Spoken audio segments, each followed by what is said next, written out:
Pessoal, nessa segunda aula de geometria, a gente vai ver uma definição de polígonos.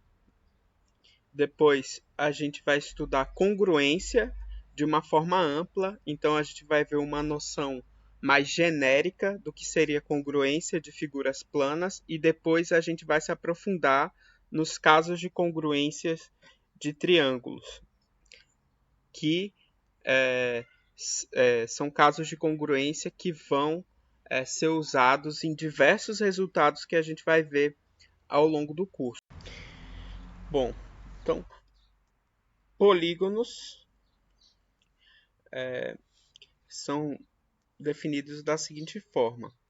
Dados os pontos A1, A2 até a N, com um N maior do que 3, de modo que os segmentos A1, A2, A2, A3, até o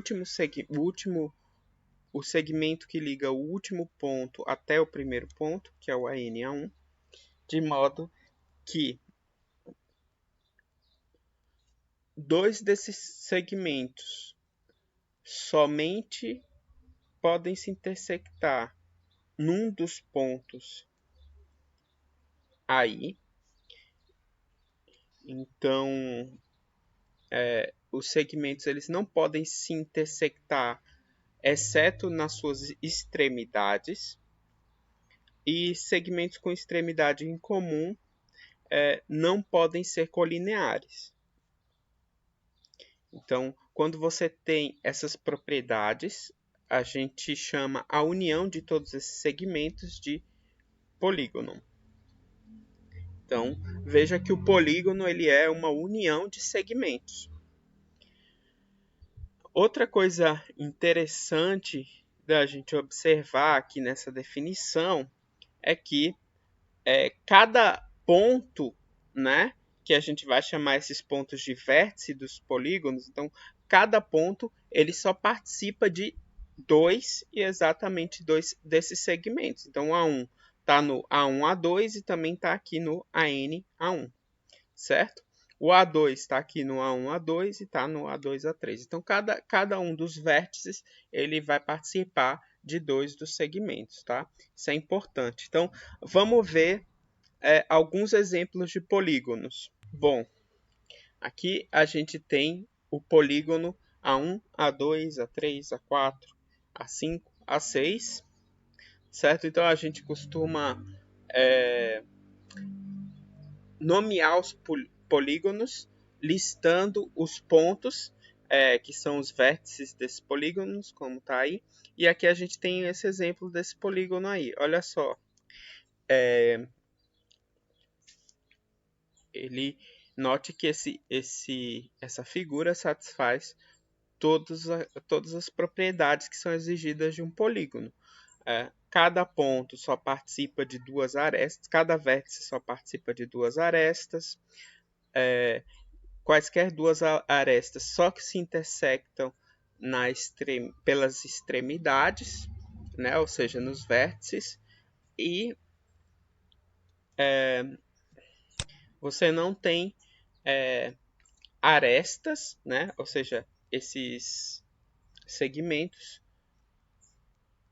dois consecutivos deles que sejam colineares, certo? Então, de fato, essa figura é um polígono. Então, aqui eu listei os vértices, que são esses pontos, A1, A2, A3, A4, A5 e A6, e as arestas ou lados, né, que são os segmentos que compõem esse polígono, estão também aí listados. Está faltando aqui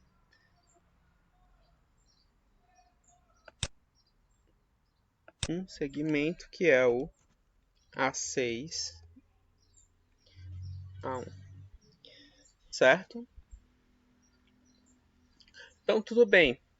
É relativamente simples a gente ver que isso é um polígono. Mas o que não é um polígono?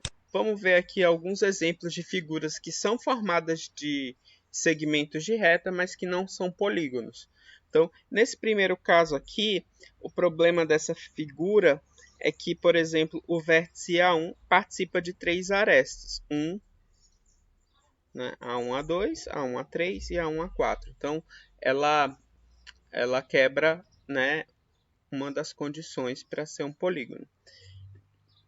Esse outro aqui, o problema é que a gente tem duas arestas, ou lados, né, aqui, que se intersectam em um ponto que não é extremidade. Né? Ou seja, não se intersecta somente nos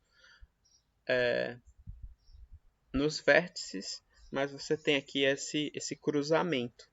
Né?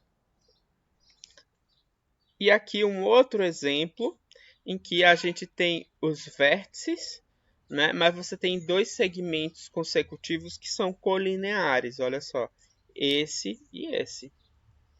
Agora, nota também que se a gente tirasse esse ponto, né, desconsiderasse ele como um vértice, a gente teria um polígono também, certo? Se a gente desconsiderasse esse A2. Bom,